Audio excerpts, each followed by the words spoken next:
Assalamualaikum dan salam sejahtera kepada semua. Saya Muhammad Rizal bin Arifin, berumur 20 tahun dan masih belajar di IP Tangkak ataupun dikenali sebagai Institut Latihan Perindustrian. Kos yang saya pelajari sekarang adalah teknologi mekatronik. Di dalam kos ini banyak subjek dan bidang yang saya telah belajar iaitu antaranya mechanical assembly, programming, electrical, lukisan 2D dan 3D, pneumatik, hidrolik dan banyak lagi lah. Saya di sini ingin membentangkan satu tugasan yang telah ditugaskan kepada saya oleh pengajar saya mengenai electro circuit design.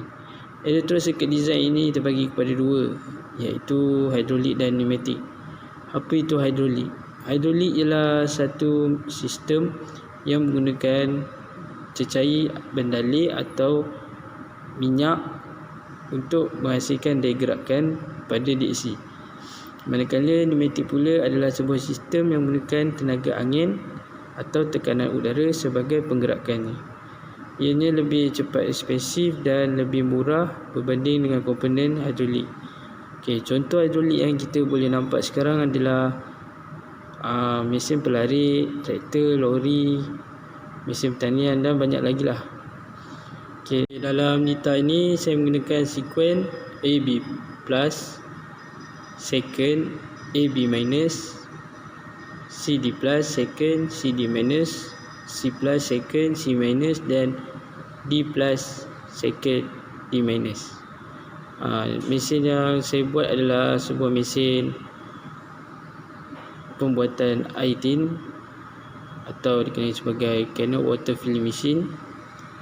Antara komponen yang saya gunakan dalam nita ini adalah double acting cylinder adalah hanya ada 4 saja, iaitu A, B, C dan D yang mewakili 4 nozzle. 5 two-way single solenoid pula saya menggunakan hanya 2 untuk A dan B, manakala C dan D saya menggunakan 5 two-way double solenoid. Jumlah push button yang terdapat dalam litar ini adalah 3, iaitu push button on untuk menghidupkan litar, push button off untuk mematikan litar dan push button emergency stop untuk switch kecemasan apabila mesin mengalami kerosakan mengejut. Jumlah relay pula saya hanya menggunakan 10. Jumlah mid switch pula ialah sebanyak 48. Ini adalah mid switch. Manakala jumlah break switch pula hanyalah 8 saja. Itu ini.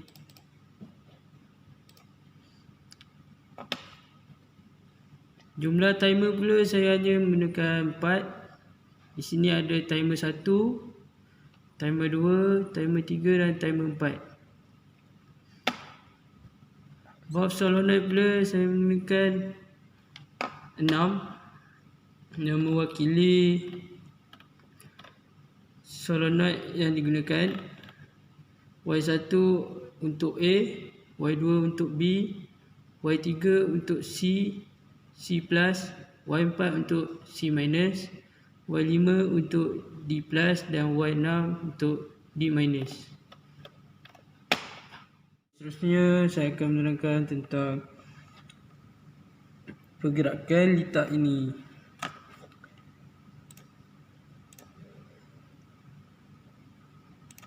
Apabila push button on ditekan, DAC AB akan extend menjadi AB plus dan timer mula mengira dalam detik 5 saat. Selepas timer habis mengira, DAC AB akan retract menjadi AB semula, AB minus dan timer 1 akan off. Kemudian DAC CD akan extend menjadi CD plus yang berperanan sebagai nozzle 2. Timer 2 akan on. Timer 2 akan mula mengira dalam detik 5 saat. Selepas timer habis mengira, DAC CD akan retract menjadi CD minus dan timer 2 akan off.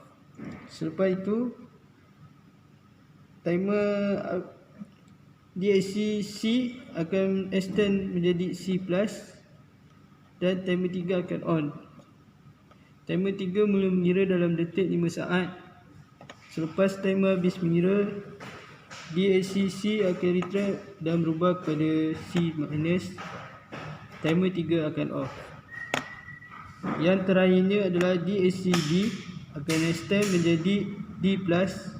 Timer 4 akan on. Timer 4 mula mengira dalam detik 5 saat. Selepas timer habis mengira, DAC D akan retract menjadi D minus dan timer 4 akan off. Proses ini berulang mengikut stage pada sekuens yang telah ditetapkan. Push button off berfungsi untuk mematikan litar dan push button emergency stop berfungsi untuk mematikan litar pada mesin jika berlaku kecemasan. Keadaan ini akan berulang sehingga push button ditekan atau push button stopper emergency ditekan. Akan menerangkan tentang pergerakan pada projek saya. Seperti mana yang anda tahu, projek saya adalah Canon Water Filling Machine, iaitu mesin pengisian air tin. Pergerakan mesin ini diatur melalui sekuens yang telah saya tetapkan, iaitu AB plus second, AB minus, CD plus second, CD minus, C plus second, C minus dan D plus second, D minus. Okey, sekarang saya akan menerangkan bagaimana ianya berjalan. Pada awalnya, AB plus akan membuat sebuah tin minuman selama 5 saat dan AB akan retract semula. Pada masa yang sama, sensor akan mula detect dan conveyor akan mula bergerak ke nozzle kedua selama 3 saat. Selepas itu, conveyor akan membawa tin kosong tersebut ke CD plus dan CD akan melakukan penampalan stiker atau jenama pada tin dalam masa 5 saat. CD akan retract semula, kemudian C plus akan mula mengisi air di dalam tin selama 5 saat.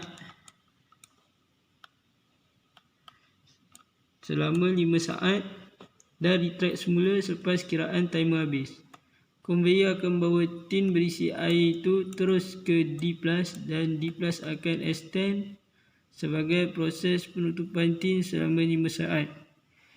D minus akan retract semula selepas 5 saat untuk menolak barang ke slide yang rata untuk disusun atau proses selanjutnya.